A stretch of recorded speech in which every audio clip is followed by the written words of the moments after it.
Black CEO had wine poured over her by Billionaire's sister, then she shut down their $3, 5B contract.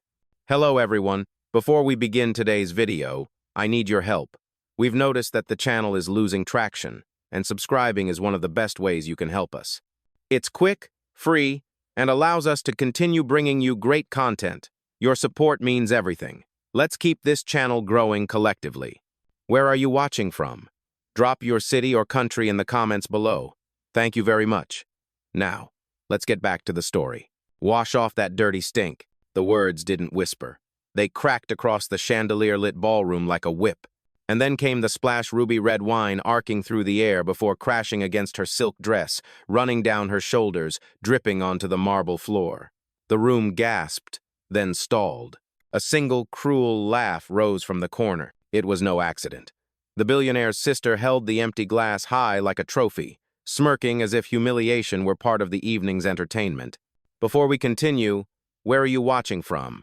Drop your city or country in the comments below. And if you believe in dignity and justice, hit like and subscribe. These stories spark change. And we're glad you're here. Now, back to her. The woman in the orange dress didn't flinch. Not yet. She stood still, crimson soaking into fabric that wasn't designed for scenes like this. Around her, chatter swelled snickers, whispers, a waiter stammering apologies he wasn't allowed to finish. Wrong table, sweetheart. A tuxedoed man sneered, sliding his chair back just enough to signal she didn't belong. His words carried weight not because they were true, but because enough people at the table wanted them to be. The sister leaned in, voice dripping disdain. Events like this are for real power players, not imposters. Eyes turned, phones half raised. One young server froze, thumb hovering above the record button, breath unsteady. He'd never seen anyone drenched in wine treated as if they had spilled it on themselves. But she didn't react, not with rage, not with retreat. Instead, she lifted a linen napkin from the table, dabbing slowly at her arm. Silence thicker than velvet wrapped the moment. Her face betrayed nothing but inside. History pressed against her ribs. She'd seen this posture before. At 16, shoved aside in a hotel lobby while her parents scrambled to defend her. At 29, laughed out of a boardroom when she wore the wrong suit. Now again, at 42, it was here, disdain, rehearsed and sharpened, delivered publicly for sport. The billionaire himself appeared then, summoned by the noise. His sister's grin widened like she'd just won something. He glanced at the soaked woman, then at the staff. His verdict cut quick. Escort her out. She's wasting everyone's time. And just like that, security shifted in the shadows, waiting for the order. But she wasn't moving. Not 1 inch. Her breathing steady, her gaze level. The wine stained her dress, but not her presence. She stood as if anchored to the marble itself, an immovable truth in a room that thought it could erase her. The storm had already begun. The ballroom still shimmered with chandeliers, but the illusion of glamour had fractured. Conversations didn't resume. Laughter didn't return. What lingered was tension thick, uneven, humming beneath the music. At the center stood the woman in orange silk, drenched but unbroken. Her name was Naomi Cole, 42, founder and CEO of Cole Global Technologies, a firm valued north of $12 billion, but no one at that table knew. Not yet. She hadn't arrived with an entourage. No photographers, no PR team, no jewelry that screamed recognition. She came alone, stepping into the gala with the same quiet confidence that had carried her through 2 decades of hostile boardrooms. To them, she looked like an outsider. To her, this was a negotiation, a contract worth $3.5 billion, set to be finalized tonight. Her seat wasn't random. It was reserved, assigned, deliberate, the kind of placement that signaled power. Yet all they saw was the cut of her dress, the simplicity of her hair, the skin she carried into the room. Around her, the billionaire's circle executives, heirs, and self-appointed gatekeepers shifted in their chairs. Their eyes scanned her as if she had trespassed into a fortress built for them alone. Naomi didn't speak. Not yet. She let the silence bite them first. A waiter hovered, unsure whether to refill her glass or retreat entirely. He glanced at the billionaire's sister, then back at Naomi, paralyzed between hierarchy and humanity. He chose retreat. The glass stayed empty. 2 seats away, a venture capitalist leaned to his companion, whispering just loud enough. Probably slipped past security. Who even invited her? The other smirked, swirling champagne like the night was still his. Naomi heard every syllable. She always did. It wasn't the first time people misread her silence as weakness. At 29, she'd walked into a Silicon Valley pitch meeting with the wrong outfit, wrong hair, wrong everything, at least to them. They laughed before she even opened her slides. She remembered leaving that room, promising herself they'd learn her name by force of results, not appearances. And they did. Now, in a ballroom 3,000 miles away, history repeated. Only the stakes were larger. The contract wasn't just numbers on paper. It was infrastructure satellite networks, clean energy systems, and partnerships that could shift entire markets. The billionaire's empire needed Naomi more than Naomi needed him. But no one at this table believed that truth. Not yet. She sat down again, the chair steady beneath her. Her soaked dress clung, but she adjusted nothing. Dignity wasn't in the fabric. It was in the posture. The music swelled faintly, violins climbing above the whispers, but the night no longer felt harmonious. It felt like trial by fire, one she'd seen coming. Because Naomi hadn't entered this room naive. She knew bias wasn't subtle here. It was rehearsed, institutional, and public. The wine wasn't just a spill. It was a declaration. You don't belong. Her presence, her silence, her very stillness, that was the answer. The laughter started soft, like broken glass scattering across marble. One man in a midnight tuxedo leaned back, lips curling. She really thought this table was hers? His voice carried just enough to travel across the linen. A woman in diamonds chimed in, unbothered by subtlety. Sweetheart, these seats aren't charity. They're earned. She didn't whisper. She wanted the room to hear. The billionaire's sister, still clutching her empty glass, smirked at the ripple she'd caused. Better seats are for power players, she announced, not imposters in borrowed silk. Naomi sat still. The wine clung to her dress, staining deeper into fabric. Her hand rested on the napkin, folded neatly now, as if order could be reclaimed in small gestures. She didn't rise, she didn't explain, but the murmurs multiplied. At the far end of the table, a young investment analyst muttered, "Who let her sit here?" Another snorted, "Security's slipping." A chorus of low chuckles followed, the kind that pretends to be private but was designed to sting. The waiter returned, timid, holding another glass. He hesitated, eyes darting between Naomi and the sister. The choice was clear. He set the glass down in front of the sister instead, never meeting Naomi's gaze. His hands trembled as he pulled away. 2 chairs down, a man with slicked-back hair leaned over, letting his cologne announce him. "Listen," he said with false concern. "Why don't you step aside before this gets worse? These contracts, they're not for everyone." It wasn't advice. It was dismissal dressed in courtesy. Naomi's silence stretched. Around her, the weight of scrutiny grew. A photographer paused mid-frame, unsure whether to capture humiliation or pretend it hadn't happened. The air was thick, charged, expectant. She let it sit. Let them think they'd written her role. But inside, she cataloged every word, every smirk, every slight, like ledger entries she would reconcile later. Because this wasn't just wine on silk. It was the same script she'd heard her whole life, recited by different actors in different rooms. You don't belong. You're not enough. Step aside. And just like every time before, she knew exactly how it would end. The billionaire's sister leaned in closer, tone sharp enough to slice. "Still sitting? You're braver than I thought. Or dumber." Naomi lifted her eyes, finally meeting hers. Calm, unflinching. The kind of gaze that didn't need volume to command silence. The room shifted slightly, imperceptibly. Some guests smirked louder, convinced they'd broken her. Others paused, unsettled by the composure that clashed with the cruelty. It wasn't victory. Not yet. But the escalation had begun. And Naomi?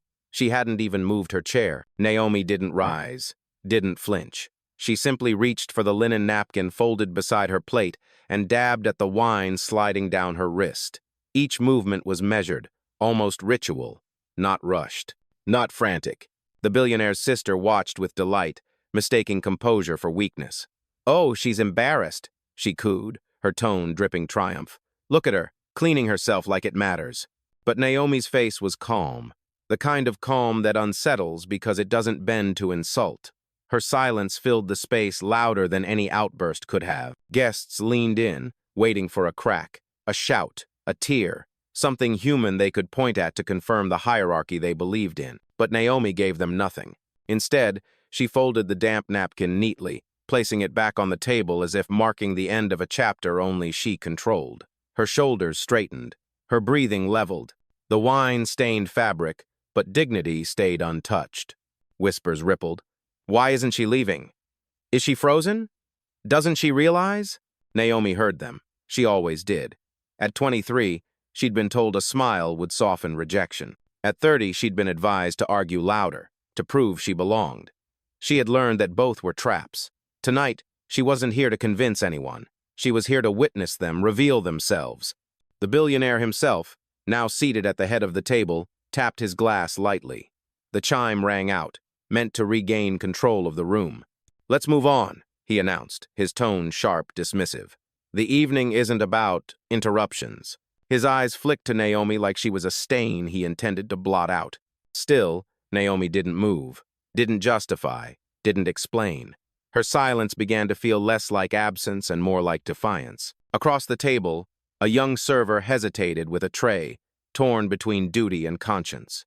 His eyes met Naomi's briefly. He lowered his gaze quickly, but the flicker of recognition had passed. She wasn't breaking. The sister huffed, louder now. What kind of woman just sits there? No pride, no shame, pathetic. But a few guests shifted uncomfortably. Not everyone was laughing anymore. Some stared at Naomi's stillness, realizing it wasn't surrender. It was strategy. She adjusted her chair, just slightly, reclaiming space without a word. The scrape of wood against marble echoed more than any protest could have. The room held its breath. Naomi glanced at the empty glass in front of her, untouched since the splash. Slowly, deliberately, she pushed it toward the center of the table. No plea for a refill, no gesture for service, just an unspoken statement. I will not drink what this room offers. Silence deepened. And in that silence, power began to shift, not because Naomi demanded it, but because she refused to perform the script written for her. In the corner of the room, a young server hesitated. Barely 20, uniform crisp but collar slightly loose, he'd been carrying a tray of champagne flutes when the wine hit Naomi. Now, his hands trembled. The tray rattled faintly, glass against glass, betraying nerves he couldn't hide. He wasn't supposed to interfere. His training was clear: blend in, serve quietly, never disrupt. But what he'd just witnessed wasn't service. It was assault dressed as entertainment. His eyes darted to Naomi. She sat steady, still drying her wrist with the folded napkin, silent in a storm designed to drown her. Something in her composure unsettled him, like she wasn't the victim here, but the test. Slowly, his hand drifted to his pocket. He pulled out his phone, screen glowing faintly against the ballroom's golden light. His thumb hovered. Record. Stream. Proof. But fear caught him. One glance at the billionaire's sister, still laughing into her champagne, reminded him, one wrong move, and he could lose his job, his rent, his place. The tray clinked again, louder this time. A guest turned, frowning at him. The young server forced a smile, nodded, then stepped back into shadow, but his phone stayed in his hand. Across the table, another witness stirred. A woman in her 30s, guest badge clipped discreetly to her gown, leaned toward the man beside her. Are you seeing this? She whispered. He nodded, lips pressed thin, eyes shifting to the billionaire at the head. Neither spoke louder, but both knew the truth. This wasn't discomfort. It was humiliation, sanctioned by wealth. The air thickened. Conversations no longer felt like chatter. They felt like cover. Some laughed too loud. Others stared too long. A few averted their eyes completely, choosing ignorance over confrontation. Naomi's silence kept pulling attention back. The more she refused to react, the more the room revealed itself. Every whisper, every smirk, every sidelong glance, it was all evidence. The young server finally tapped his screen. A faint red circle appeared, recording. He kept the phone low, angled discreetly against his tray, but it captured everything. The stained dress, the smirking sister, the billionaire's dismissive glare, the words echoing across the ballroom. She's wasting everyone's time. He swallowed hard. His heart pounded so loud it felt like the mic would catch it. But he didn't stop. Because deep down he understood. Silence protects power. And tonight, silence wasn't an option. Meanwhile, near the edge of the table, a guest whispered to another, "This feels wrong. Someone should—" Her words cut off when the sister's laugh pierced again. But the seed was planted. Doubt had entered the room. Naomi adjusted her chair slightly, posture regal, gaze steady. She didn't acknowledge the server's phone. She didn't need to. Her stillness was invitation enough. Witness this. And he did. The laughter sharpened. What had begun as cruel amusement was now performance. The billionaire's sister raised her voice again, glass tipped in mock salute. "Do you know what this table costs? More than that dress on your back." Her smile was wide, rehearsed. "These seats aren't open seating. They're earned. You don't earn your way in by pretending." Ugh. A ripple of chuckles followed, eager sycophants aligning themselves with her cruelty. The billionaire at the head of the table leaned back, his patience thin. He didn't laugh, but he didn't stop it either. His silence was permission. Naomi remained still, her napkin folded neatly before her. No reply, no retreat, just presence. The pause unsettled some, but emboldened others. A man in a tailored tux leaned forward, voice pitched to carry, "Events like this are for real players. You don't just stroll in and take a chair." He gestured to the waiter, his tone slicing. "Why is she still here?" The young server froze. His recording phone dipped, hidden against his tray. He couldn't answer. The billionaire's sister pressed harder, sensing momentum. "Security should handle this, unless the staff here enjoys fraud staining their reputation." Eyes turned toward the event manager, a woman in her 50s with a clipboard tucked under one arm. She had hovered quietly until now, monitoring schedules, coordinating catering, but the shift in attention forced her forward. Her expression tightened as she looked Naomi over, gaze coldly evaluative. "Ma'am," the manager said, voice clipped, professional but cutting, "I'll have to ask you to step away from this table. This seating is reserved for confirmed partners." Naomi didn't move. The manager's jaw set. She turned slightly, nodding to the nearest security guard posted by the door. His stance shifted, awaiting the signal. Around the table, whispers grew louder. "I knew it. Doesn't belong here. Knew something was off." The young server's thumb trembled over the record button, capturing every word. His chest tightened. He wanted to speak, but fear glued him to silence. The billionaire finally spoke, his tone low, deliberate. "This is a distraction. Escort her somewhere else before this ruins the evening." The word escort hung heavy. It wasn't a request. It was command. But Naomi still didn't rise. Her hands rested lightly on the tablecloth, posture unwavering. The sister scoffed, frustrated. "Look at her still sitting, like she owns the place." Her words cracked across the ballroom, sharp, venomous. Some laughed again. Others shifted uncomfortably, unease creeping in. The contrast between insult and Naomi's silence was becoming harder to ignore. Yet the escalation was undeniable. Security hovered closer now. The billionaire's sister smirked as though victory was inevitable. But Naomi's stillness suggested otherwise. The room tipped from mockery into menace. The billionaire's sister set down her glass with a sharp clink, wine still staining her smile. "Enough games," she declared, rising to her feet. "If the staff won't act, I will." She reached across the table suddenly, snatching the name card that marked Naomi's place. The cardstock bent in her hand, crushed like something counterfeit. She tossed it onto the floor, voice dripping with contempt. "This isn't yours, it never was." A gasp rippled through the nearby guests. Some looked away, others leaned in, hungry for spectacle. The event manager stepped forward now, clipboard pressed against her chest like a badge of authority. "Security," she said firmly, nodding toward Naomi. "Escort this woman out immediately. She is disrupting the event." The guard moved. Broad-shouldered, expression blank, he took 2 deliberate steps closer. His presence alone was meant to intimidate. Naomi didn't flinch. The billionaire at the head of the table leaned back, one hand swirling his drink lazily. His verdict came cold, dismissive. "You've wasted enough of our time. Leave, now." The silence that followed was thick, suffocating. The sister, emboldened, leaned down toward Naomi, close enough that her perfume mixed with the acrid tang of spilled wine. "Did you really think you belonged here? Look around. No one wants you at this table." Her words weren't whispered. They were broadcast, sharpened for maximum humiliation. Naomi's gaze lifted, steady, unblinking. The guard reached for her chair. Metal scraped faintly against marble as his hand closed around the back. Conversation stopped entirely, every eye fixed on the moment. The young server with the recording phone swallowed hard, his thumb locking the frame tighter. His breath caught. This wasn't awkwardness anymore. It was violence dressed in etiquette. The billionaire's voice cut again, louder this time, echoing across the chandeliers. "Security! Escort her out!" The sister sneered, straightening, her triumph unmistakable. "This isn't your table.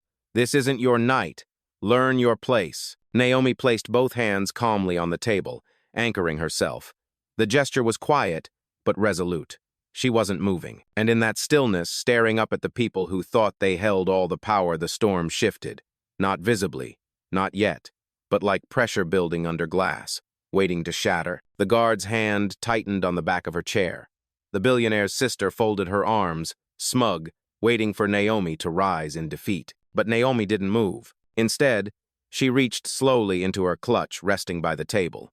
No rush, no panic, every gesture deliberate. She drew out a phone, screen lighting her face with a calm glow.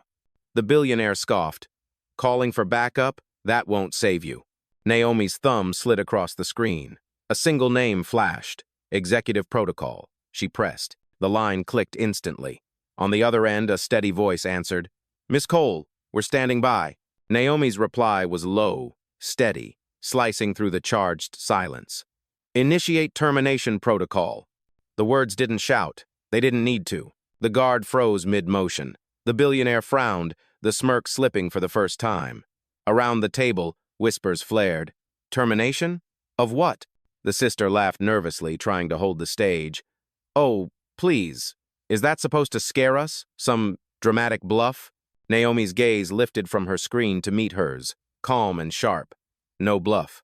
The young server, still recording, caught every syllable. His lens trembled, but his focus locked in. He whispered under his breath, "She's not playing." On the call, the assistant's voice came again, crisp, unwavering. "Understood. Authorization confirmed. We'll proceed on your command." Naomi set the phone down on the table, speaker still active. The voice carried just enough for nearby guests to hear. Her hands folded neatly before her. "This evening was supposed to close a deal," she said evenly. "Now it's closing something else." The billionaire shifted in his chair, irritation breaking through. "Enough of this nonsense. Security." But the guard hesitated. That calm voice over the phone, the unshaken authority in Naomi's tone, it didn't match someone trespassing. It matched someone in control. The room quivered in its silence. Guests leaned closer, sensing the shift. Naomi's eyes never left the sisters. "You poured wine to erase dignity. I just poured the first drop on your empire." The room buzzed in uneasy silence. The billionaire's sister laughed again, but it rang hollow this time, brittle as glass about to crack. "Termination protocol," she mocked. "What, are you shutting down your phone bill?"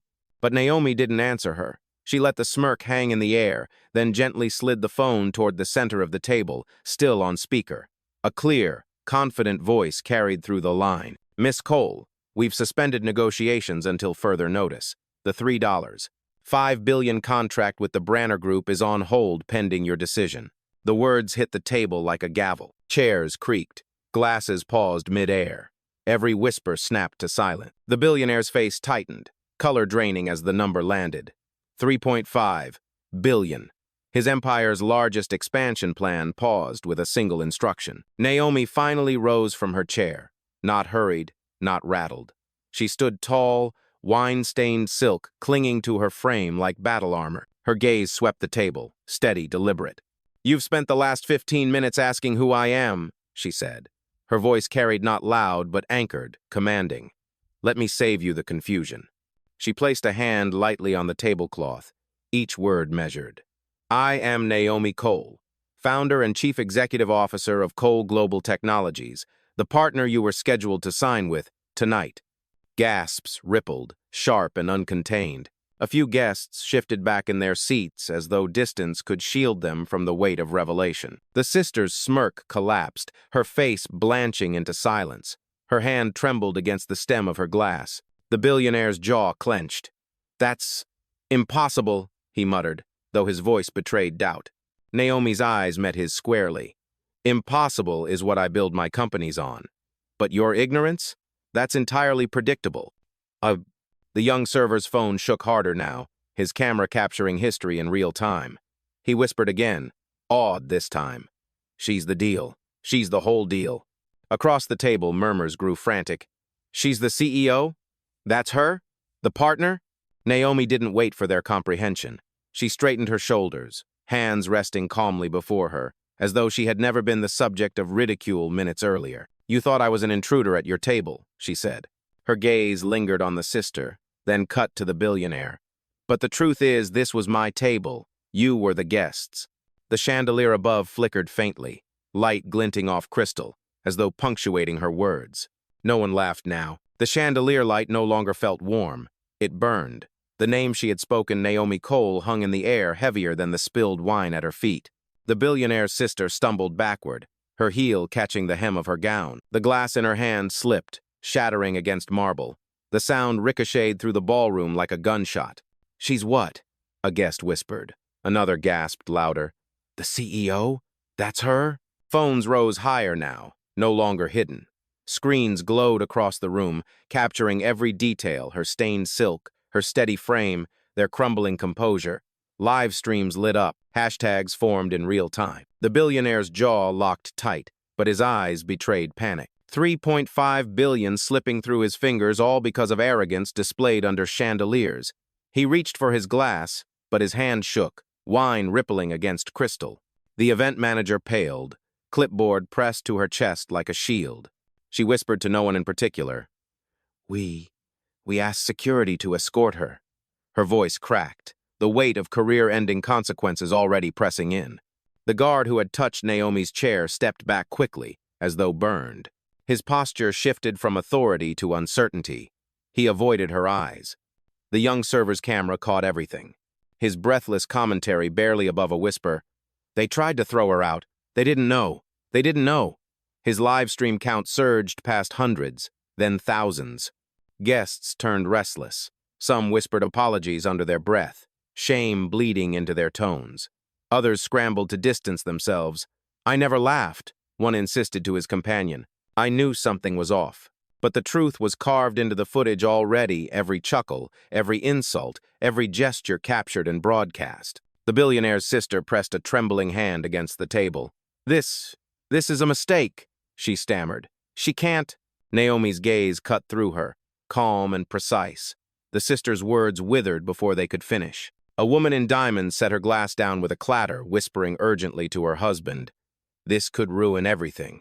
Do you realize what she controls? At the far end of the table, the venture capitalist who had smirked earlier pulled out his phone, scanning news alerts. Already, messages buzzed. Naomi Cole halts Branner deal mid-gala. His throat went dry. The billionaire tried to salvage control, voice strained but low. We can discuss this privately, but there was no privacy left. Not with lenses trained on every angle, not with whispers flooding faster than champagne could pour. The Empire's mask had slipped, and the entire room was watching it crumble. And in the center, Naomi stood untouched, the storm no longer pressing against her but circling around those who had unleashed it. The billionaire's plea for privacy dissolved into silence. No one moved, no one breathed. Every camera lens was fixed on Naomi. She reached calmly for her phone, still glowing in the center of the table. Her fingers slid across the screen, voice measured, unshaken. Confirm termination of all negotiations with the Branner Group, she said. Effective immediately. On the other end, her assistant's voice came clear, amplified by speaker. Understood. Logging incident. Sending global notice now. A beat of silence, then phones around the room buzzed at once. Notifications lit up across the ballroom. News wires, investor feeds, stock tickers. The $3.5 billion deal was gone. The billionaire's hand shook as his own phone vibrated on the linen. He snatched it up, scanning the screen. His empire's logo flashed beside the headline, Contract Cancelled. His face drained to gray. The sister staggered back, words tumbling from her lips. You can't do this. You can't just... Naomi cut her off with a glance. Cold. Absolute. I just did. Her tone wasn't raised, but it carried through the hall like a verdict. The event manager's clipboard slipped from her grasp, pages scattering across the marble floor. She bent quickly to gather them, but her hands shook too hard. The weight of accountability pressed heavy. The guard retreated another step, palms open, muttering, "I didn't know. I didn't know." Naomi ignored them all. Her attention stayed fixed on the billionaire at the head of the table. He sat frozen, phone in one hand, legacy in the other, realizing both were slipping beyond his control. "You poured wine to humiliate me," Naomi said, her voice even, deliberate. "I poured silence on your empire." Every word landed like a stone cast into still water, rippling outward.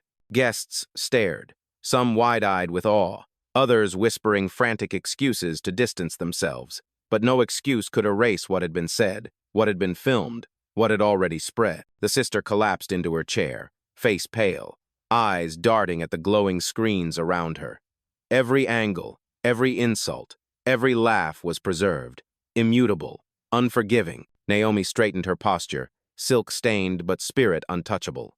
"Your arrogance cost you $3.5 billion," she said softly. "Consider it a discount. Next time, it may cost more." Silence followed.